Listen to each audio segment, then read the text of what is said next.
Si j'avais sorti cet épisode il y a quelques mois, j'aurais parlé au jeu. Parce que c'était ce que je vivais. Je ramenais tout à moi parce que c'était un réflexe, un besoin, un mécanisme de survie. Mais avec le temps, j'ai pris conscience de ce que ça signifiait vraiment, de ce que ça coûtait à moi et aux autres. Alors j'ai essayé de changer, de ne plus être toujours le centre, d'apprendre à écouter vraiment, à faire de la place.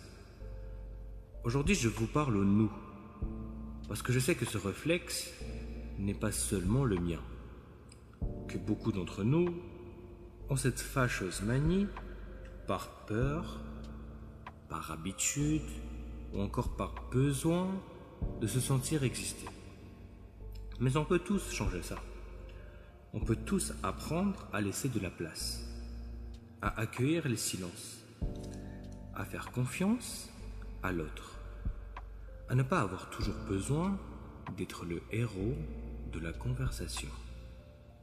C'est un chemin, un apprentissage, un effort qui vaut la peine, parce qu'en faisant cela, on crée un espace plus riche, plus vrai et plus agréable pour les autres, mais aussi pour nous-mêmes. Alors, si vous vous reconnaissez dans ces mots, sachez que vous n'êtes pas seul et surtout que vous pouvez changer avec patience, avec douceur, à votre rythme. On commence beaucoup de phrases par je.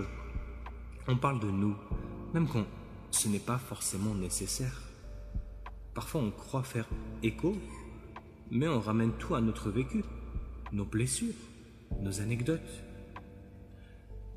Souvent on ne fait même pas ça pour prier, pas par orgueil, mais parce que parler de nous, c'est là qu'on se sent solide. En fait, c'est là où on se sent vivant. Peut-être qu'on a peur de ne pas être vu. Peut-être qu'on a besoin de prouver que l'on existe. Alors on s'est mis au centre. On s'est raconté sans cesse. Et ça nous a rassurés. Mais à force, on a rempli tout l'espace. On a parlé pendant que l'autre pensait. On a répondu avant que la question ne finisse. On a oublié de laisser la place à l'inconnu, à ce que l'autre aurait pu nous apprendre.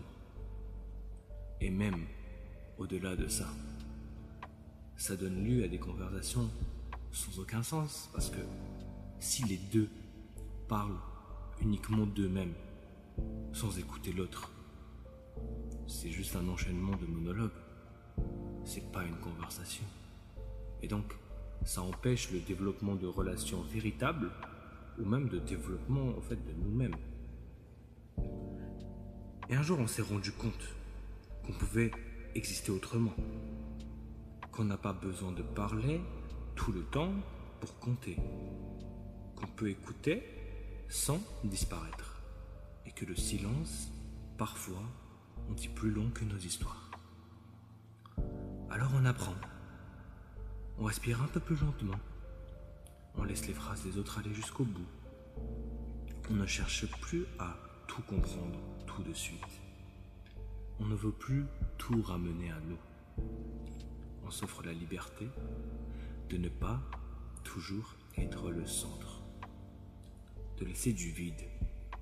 De faire de la place à l'autre. Et une version de nous qu'on ne l'était pas avant. Plus calme, plus attentive, plus douce. Voix de tête, c'était ça aujourd'hui. Merci d'avoir été là, dans le silence et dans l'écoute. Et si on se reconnaît dans tout ça, alors c'est qu'on a déjà commencé à changer. Et moi, je vous dis comme toujours, à bientôt dans Voix de tête.